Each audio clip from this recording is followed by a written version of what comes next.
എല്ലാ അമ്മമാർക്കും ഇതറിയാം. പുതിയ കോൾഗേറ്റ് സ്ട്രോങ് ടീത്തിലുള്ള ആർജിനിലും കാൽഷ്യം ബൂസ്റ്റ് ടെക്നോളജിയും ഇത് നൽകും 24 മണിക്കൂർ മുഴുവൻ ക്യാവിറ്റീസിൽ നിന്ന് സംരക്ഷണം.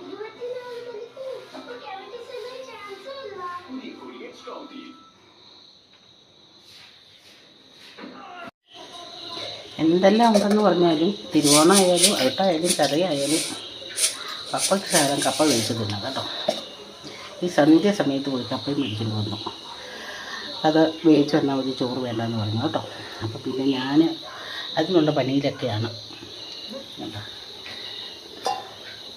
കപ്പയടുപ്പ് വെച്ചേക്കുന്നു, തിളച്ച് തുടങ്ങി കേട്ടോ. അതിൻ്റെ നീരാവി വന്നൊരു കാര്യം ഇതാ ഒറ്റപ്പാടും വെള്ളം.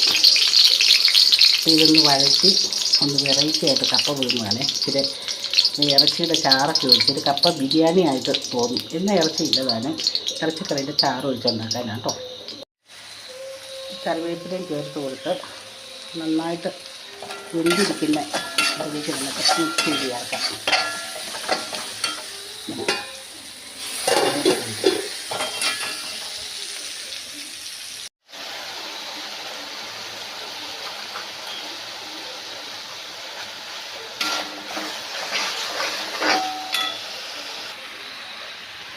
മിക്സ് ചെയ്യാം കേട്ടോ നന്നായിട്ട്.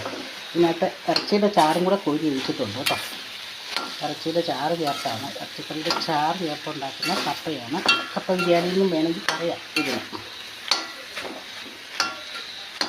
നന്നായിട്ടൊന്ന് ഇളക്കി മിക്സ് ചെയ്തെടുക്കട്ടെ. അപ്പം നമ്മൾ അടിപൊളി കപ്പ ബിരിയാണി ഉണ്ടാക്കി കേട്ടോ. ഇരിക്കുന്നത് ഇതിൻ്റെ കൂടെ വേണമെങ്കിൽ സവാള അരിഞ്ഞ് വെക്കാം, മുട്ട പൊഴിഞ്ഞ് വെക്കാം, മല്ലിയില ചേർക്കാം. ഇങ്ങനെ പലതും ചേർത്ത് അവനവൻ്റെ ഇഷ്ടത്തിന് ഒത്ത് കൈകാര്യം ചെയ്ത് കഴിക്കാം കേട്ടോ. അപ്പോൾ ഇത് അത്യാവശ്യം നന്നായിട്ട് നല്ല രുചിയോടെ കഴിക്കാൻ പരുവത്തിന് ഉണ്ടാക്കി വെച്ചിരിക്കുകയാണേ. അപ്പോൾ ഇനി കൊണ്ട് കൊടുക്കട്ടെ കേട്ടോ. ഈ പറഞ്ഞ അലങ്കാരങ്ങളൊന്നും പപ്പയ്ക്ക് ഇഷ്ടമല്ല. പപ്പയ്ക്ക് കപ്പ, കപ്പ പപ്പ, ഇത് രണ്ടുമാണ് പരിപാടി.